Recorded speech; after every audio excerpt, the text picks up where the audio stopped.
Halo pemirsa Metro TV Lampung, selama 30 menit ke depan saya Herdiani Oktavia akan menemani Anda untuk mengupas tajuk dan juga berita apa saja yang sedang publish the hits di 4 platform media Lampung Post Group kali ini. Dan saat ini bersama saya sudah ada Abdul Gofur, Kadif Pemberitaan Harian Umum Lampung Post. Namun sebelum kita lanjutkan untuk bedah tajuk kali ini, mari kita saksikan terlebih dahulu video editorial berikut ini.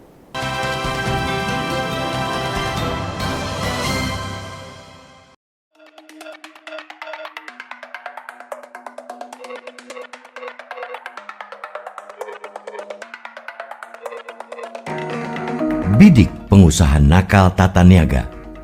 Pelaku usaha di Indonesia dijamin untuk berusaha berasaskan demokrasi ekonomi, sehingga pemerintah memberi aturan untuk menjaga keseimbangan kepentingan pelaku usaha dan kepentingan umum, agar tidak ada yang dirugikan.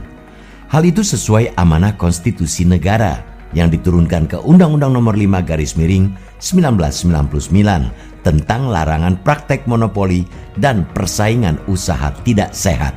Bahkan, untuk bahan pangan, pemerintah memperkuat aturannya dengan Undang-Undang 18/2012. Pemerintah bisa mengintervensi tata niaga pangan.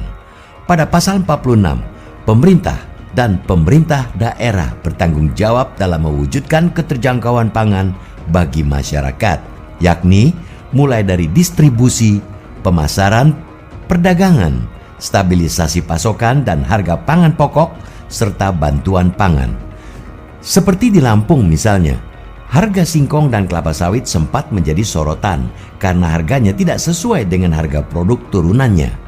Hal itu berarti sangat merugikan petani karena perusahaan besar sebagai mitranya diduga memainkan harga komoditas itu.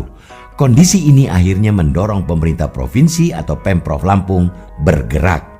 Bagaimana tidak? Produk singkong Lampung pada 2020 saja sudah 5,6 juta ton, berada di peringkat 1 nasional. Kemudian Gubernur Lampung segera mengumpulkan pengusaha untuk bersepakat untuk menetapkan harga dasar singkong petani senilai Rp1.000 per kilogram. Para pengusaha yang menjadikan singkong sebagai bahan bakunya harus memberinya dengan harga tidak di bawah dari yang disepakati. Komisi Pengawas Persaingan Usaha atau KPPU sangat mengapresiasi sikap gubernur menetapkan harga dasar, meskipun kasus tata niaga singkong yang ditanganinya tidak dapat dihentikan. KPPU Kanwil 2 Lampung mengaku kasus singkong ini sudah di tahap penyidikan dan tidak ada alasan mereka menyetopnya.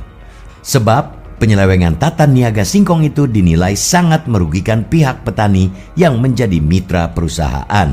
Di mana petani menanam singkong sebagai bahan baku pengusaha, ternyata pengusaha juga mengusahakan budidaya singkong.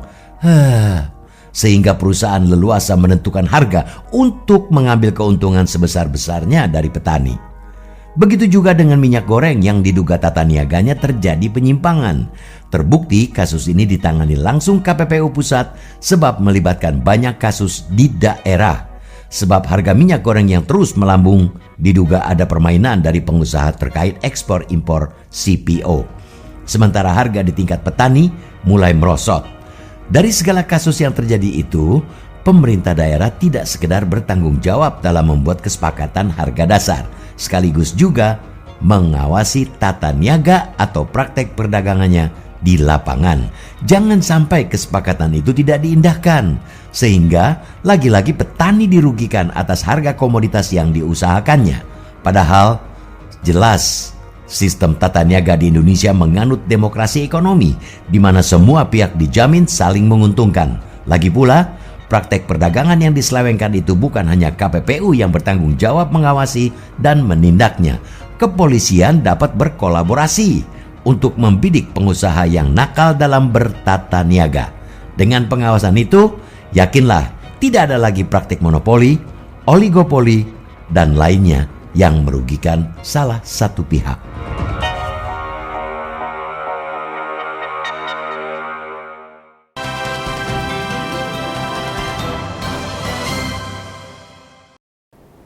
Oke Bang Ago, apa yang menjadi sorotan dalam tajuk Lampung Post kali ini? Iya, tajuk Lampung Post kali ini mengangkat title Bidik pengusaha tata niaga nakal ya. Wah, ini kalau misalnya kita boleh tahu kenapa akhirnya Lampung Pos ingin mengangkat tajuk ini, Bang? Iya, kebetulan beberapa waktu lalu memang Komisi Pengawas Persaingan Usaha Sumatera Bagian Selatan ya, termasuk yang mengawasi di Provinsi Lampung, itu kunjungan ke kantor redaksi, dan di situ kami menemukan beberapa fakta-fakta yang memang adanya tata niaga yang tidak lurus ya, tidak sesuai dengan tata kaidah undang-undang yang berlaku ya, sehingga ini kami menarik untuk mengangkat persoalan ini.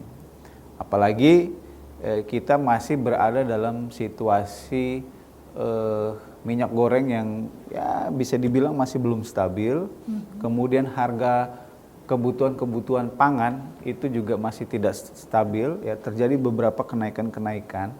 Nah, dalam prakteknya bisa saja harga-harga naik itu tidak terjadi secara natural.